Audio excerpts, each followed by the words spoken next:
Either one of these should be safe. I just have to watch out for the door trap.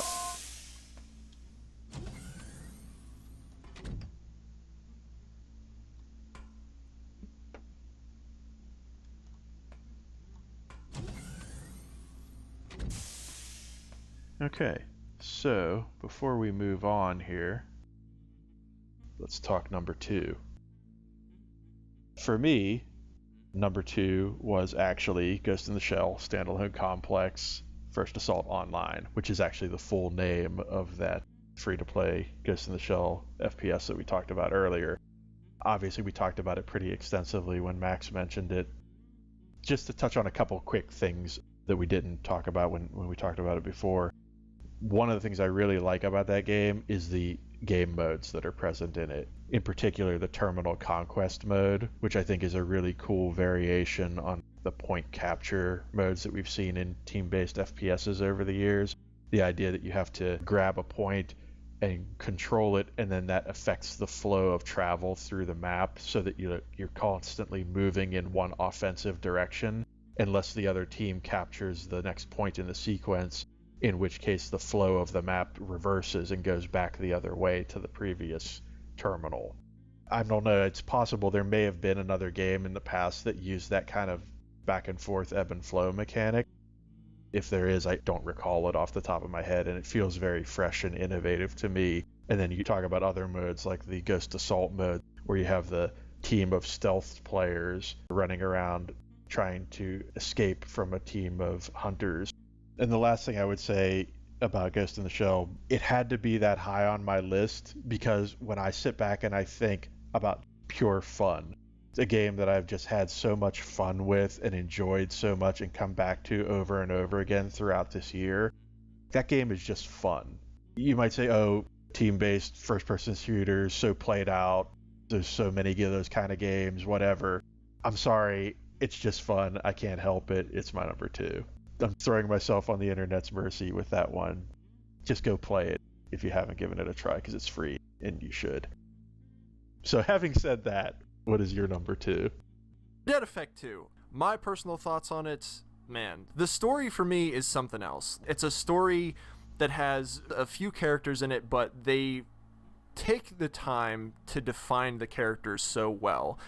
And it's one of those narratives that it constantly has you guessing, and the payoff, when it hits, it really puts into perspective just how special that game is. It's a game that has what you would technically try and call a loot grind, but it never feels like a grind. The loot is constant. You're constantly getting credits. You're constantly picking up weapons from killing stuff. There's a way to augment all of your abilities or your implants or your guns. And then you have the skills, your signature skills, and then you have your passive skills. Just every piece and part of that game fits so nicely together. The various modes that you can play with people, there's so much there. I will absolutely be the first to admit that, yeah, it's not a perfect game, but it does so much more right that it's like the small problems with it like don't even exist to me. I can't recommend it enough, especially to those of you out there who are into first-person shooters as much as we are. It is a safe pick times 10. Please, go play that game. Yeah, absolutely. So, I believe it is your turn to lead us to salvation. Okay, jeez. Now this is a good room. I want to check that other room on the other side, because it is blue. Yeah, I don't blame you. I don't blame you. Alright. Oh wow, dude, this room is blue too.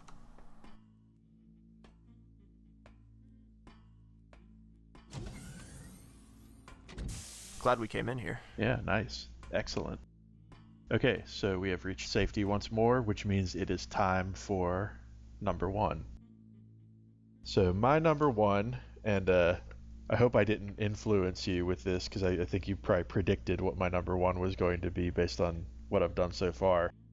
But this is just one of those games, and I think maybe this game and Half Dead are probably win the award for just most original games that I've played this year.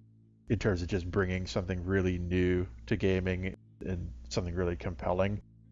But for me, my number one game that I've played this year so far has to be Atlas Reactor.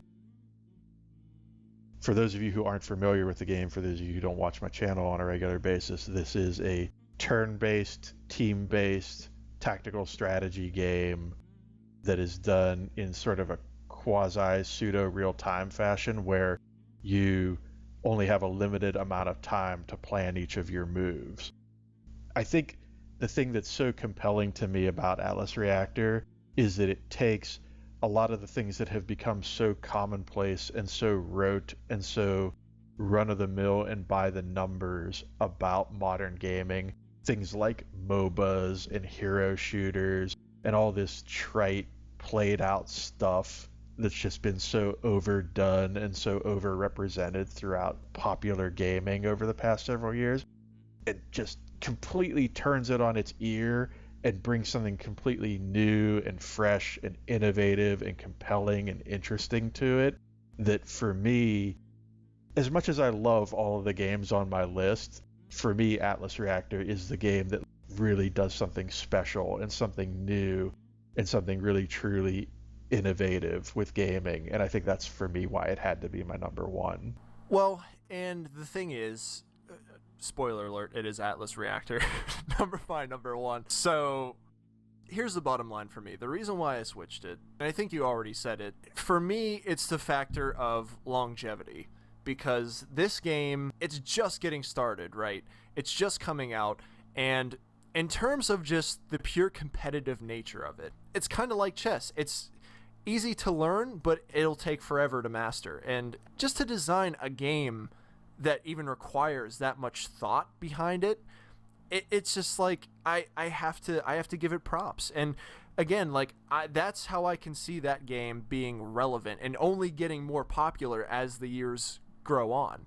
And that's why I made the switch that I did, because like as much as I like Dead Effect 2, after you play it once, that's it. But it's like with Atlas Reactor, again, as you keep playing it, and you're only going to get better, and it's only going to become more fun as you master the certain characters that you want to go out for, or your certain play type that you want to go out for. That's a game that you can constantly keep playing, and I can see that game just lasting for a very long time, and it'd be absolutely justified in its longevity just because of every single thing that it's bringing to the table. It's so innovative, it's so fun, and I can't recommend it enough. Like, please, that is a game that is just, it is an absolute play for those of you who are looking for anything new, especially from a competitive perspective. Atlas Reactor is just hands down. I don't imagine there's anything that's going to come out that's going to trump it this year, because it's just such a significant game to me, and that's my 2 cents.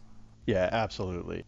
One of my favorite things about gaming as a hobby is when every once in a while a game comes along that just blows my mind. It just blows my mind out of my head and just leaves it for dead on the floor. And that is Atlas Reactor for me this year. That is a game that I had my eye on for a while, knowing that it was coming. But when I first sat down and I first played my first couple matches of that game earlier this year, I knew right from that moment forward that was going to be a game that I'd be playing for years to come. And it's only gotten better.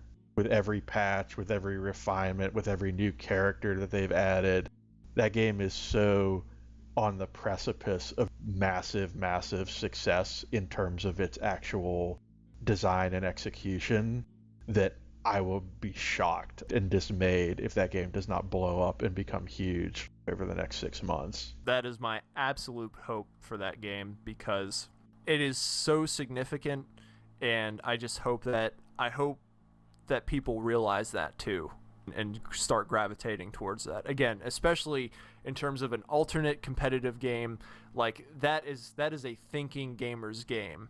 Yeah, absolutely. If you're a cerebral gamer, if that kind of thing tickles your fancy, or that's how you feel you want to represent yourself in game form, you're not going to beat Atlas Reactor, that's for sure.